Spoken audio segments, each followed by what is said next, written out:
Ya, Assalamualaikum warahmatullahi wabarakatuh. Di sini saya Imam Abdul ini akan mempresentasikan materi tentang langkah-langkah dalam penelitian dalam mata kuliah riset kuantitatif. Ya, langkah-langkah penelitian ini ada 11. Itu yang pertama yaitu mengidentifikasi dan merumuskan masalah. Ya, sebelum kita melaksanakan sebuah penelitian ilmiah, kita perlu melakukan yang namanya identifikasi masalah. Proses identifikasi masalah ini penting dilakukan agar rumusan masalah yang kita buat nanti akan menjadi lebih tajam. Dan untuk mengidentifikasi sebuah masalah yang dirumuskan kita sesuai dengan latar belakang masalah dan berdasarkan fakta dan data yang ada. Beberapa hal yang bisa dijadikan sebagai sebuah masalah. Yang pertama ada bacaan, yang kedua ada penelitian ilmiah, pertemuan ilmiah, yang ketiga ada pernyataan pemegang kekuasaan atau otoritas, yang keempat ada observasi, yang kelima ada wawancara dan angket, yang keenam ada pengalaman, dan tentunya yang ketujuh ada intuisi dari sang peneliti tersebut. Sebelum kita merumuskan masalah, kita perlu memperhatikan beberapa hal sebagai berikut. Yang pertama yaitu rumusan masalah hendaknya singkat dan bermakna. Dan yang kedua adalah rumusan masalah hendaknya dalam bentuk kalimat tanya. Ketiga, rumusan masalah hendaknya jelas dan konkret. Rumusan masalah yang jelas dan konkret akan memungkinkan peneliti secara eksplisit dapat menjawab pertanyaan-pertanyaan. Dan yang keempat adalah masalah hendaknya dirumuskan secara operasional. Yang kelima, rumusan masalah hendaknya mampu memberi petunjuk tentang kemungkinan pengumpulan data di lapangan untuk menjawab pertanyaan yang terkandung dalam masalah penelitian tersebut. Dan yang terakhir yaitu perumusan masalah harus dibatasi oleh lingkungan, sehingga memungkinkan penarikan kesimpulan yang tegas. Langkah yang kedua dalam penelitian yaitu melakukan studi pendahuluan. Studi pendahuluan merupakan studi yang dilakukan untuk mempertajam arah studi utama. Studi pendahuluan ini dilakukan karena kelayakan penelitian harus berkenaan dengan prosedur penelitian dan hal lainnya yang masih belum jelas. Studi pendahuluan ini juga dilakukan tujuan untuk menghimpun berbagai informasi yang diperlukan dalam melaksanaan penelitian. Selain itu, studi pendahuluan juga memiliki beberapa manfaat. Yang pertama yaitu mengetahui dengan pasti apa yang akan diteliti. Yang kedua, tahu di mana atau kepada siapa informasi dapat diperoleh. Yang ketiga, tahu bagaimana cara memperoleh data atau informasi. Yang keempat, dapat menentukan cara yang tepat untuk menganalisis data. Dan yang terakhir, tahu bagaimana harus mengambil kesimpulan serta memanfaatkan hasil. Langkah berikutnya adalah melakukan penelitian ilmiah, yaitu merumuskan hipotesis. Ada beberapa penjelasan tentang hipotesis. Yang pertama yaitu hipotesis harus menduga hubungan antara beberapa variabel. Hipotesis ini harus dapat menduga hubungan antara dua variabel atau lebih. Di sini harus dianalisis variabel-variabel yang dianggap terus mempengaruhi gejala-gejala tertentu dan kemudian diselidiki. Yang kedua, hipotesis harus dapat diuji. Yang ketiga, hipotesis harus konsisten dengan keberadaan ilmu pengetahuan. Hipotesis tidak bertentangan dengan pengetahuan yang telah ditetapkan sebelumnya. Dan yang keempat yaitu hipotesis dinyatakan dalam kalimat yang sederhana.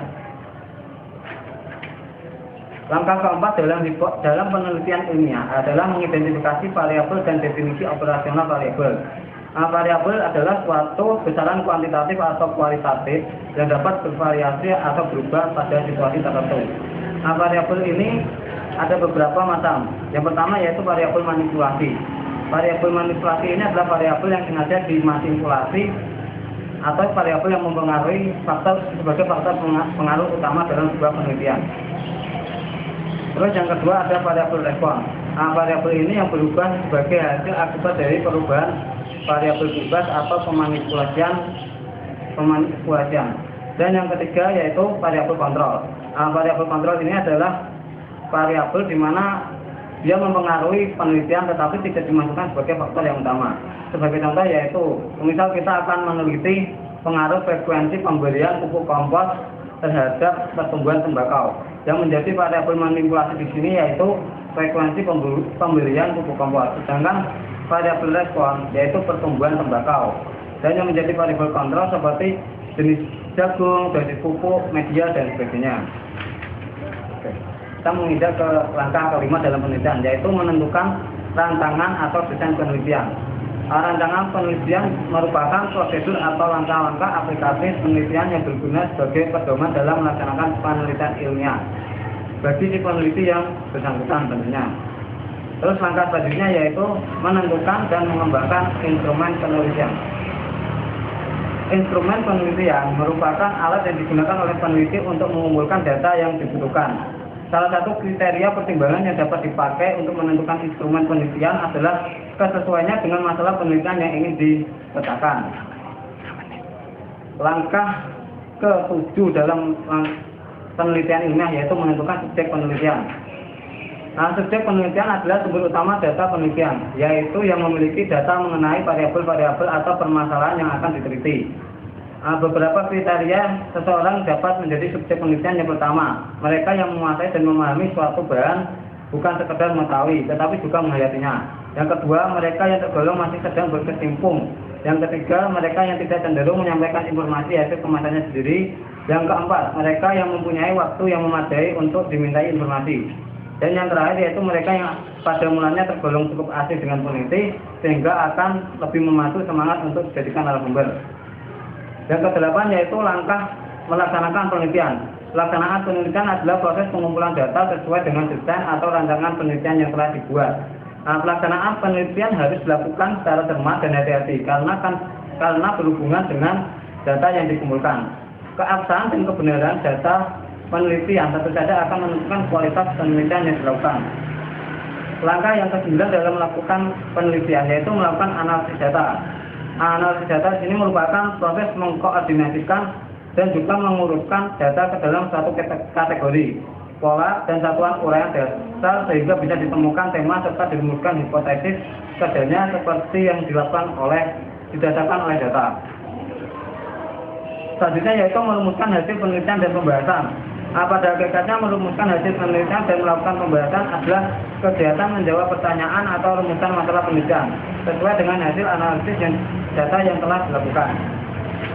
Dan langkah yang terakhir dalam melakukan penelitian ilmiah yaitu menyusun laporan penelitian dan melakukan desimasi atau penyebarluasan.